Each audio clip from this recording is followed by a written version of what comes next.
The discovery of Ankylosaurus marked a pivotal moment in early 20th century paleontology.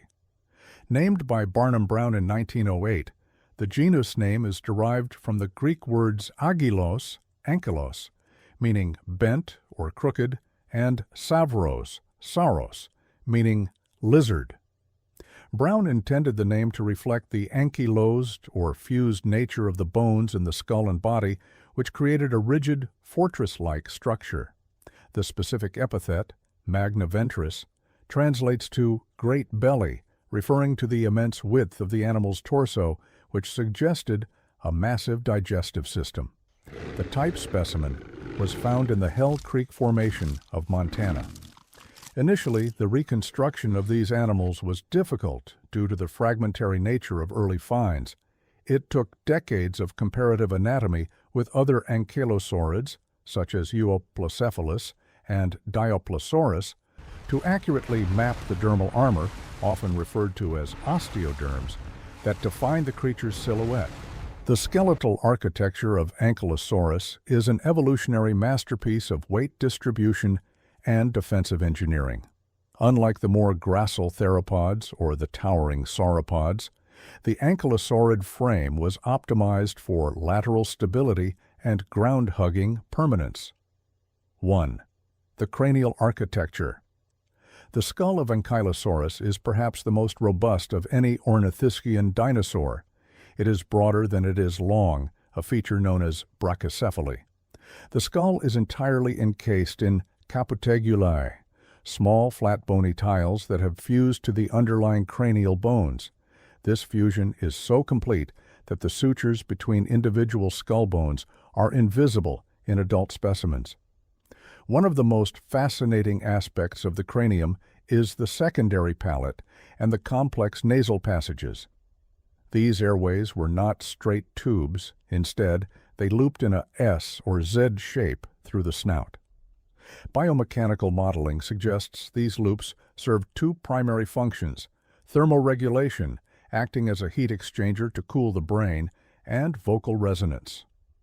By pushing air through these long, winding chambers, Ankylosaurus could likely produce low-frequency, booming sounds capable of traveling long distances through dense vegetation. 2.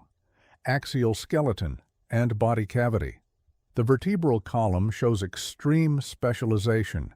The neck was relatively short and supported by massive muscles to hold the weight of the armored head. Moving toward the torso, the ribs and vertebrae were fused to the pelvis, creating a rigid synsacrum.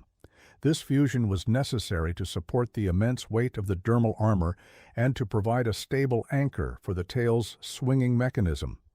The great belly, magniventris, was not merely a byproduct of size, but an adaptation for fermentation. As a low-level browser, Ankylosaurus consumed vast quantities of ferns and cycads. These plants are tough and fibrous.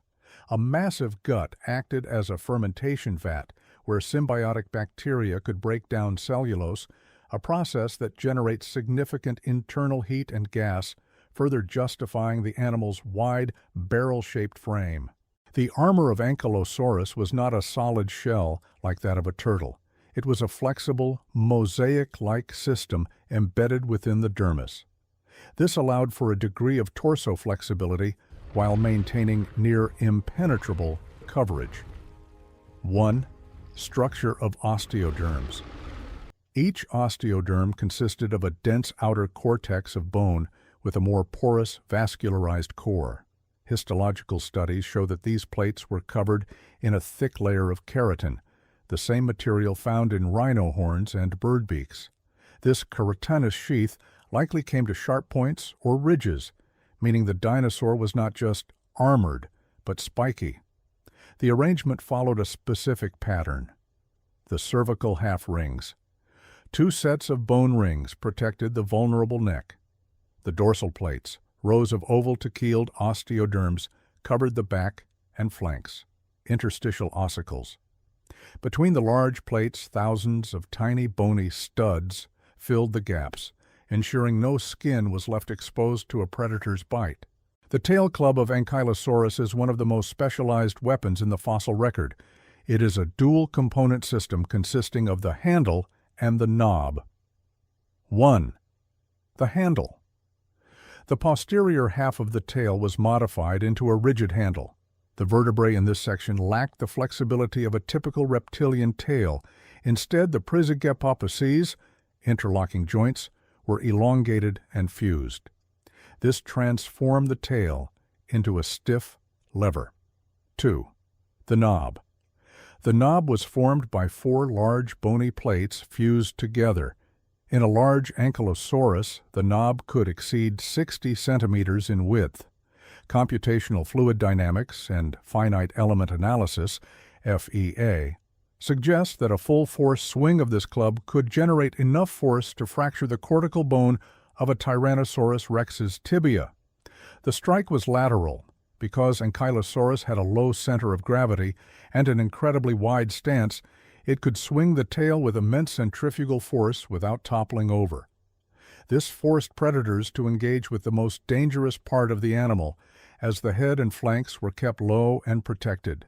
Ankylosaurus lived in the twilight of the Mesozoic, specifically in the Laramidia landmass. This environment was a lush subtropical world of coastal plains and riparian forests. 1. Foraging and diet. As a mega-herbivore, Ankylosaurus occupied a specific niche, the low-level bulk feeder. While Triceratops used their beaks to shear tougher, woodier plants, and hadrosaurs ground up vegetation with dental batteries, Ankylosaurus used its broad beak to mow through soft, low-lying ground cover. Its teeth were small and leaf-shaped, designed for simple slicing rather than complex grinding. This suggests that the real work of digestion happened in the stomach, not the mouth. 2. Social interaction. Unlike the bone beds found for ceratopsians, suggesting massive herds, Ankylosaurus fossils are usually found in isolation. This points to a solitary lifestyle. An animal with such formidable defense does not need the safety and numbers provided by a herd. It is possible they were territorial, using their resonant nasal chambers to warn rivals away or to call for mates across the floodplains. The morphology of Ankylosaurus cannot be understood without looking at its contemporary, the Tyrannosaurus rex. The Late Cretaceous was an evolutionary arms race between the most powerful terrestrial carnivore to ever live and the most heavily armored herbivore. The predator-prey dynamic shaped Ankylosaurus.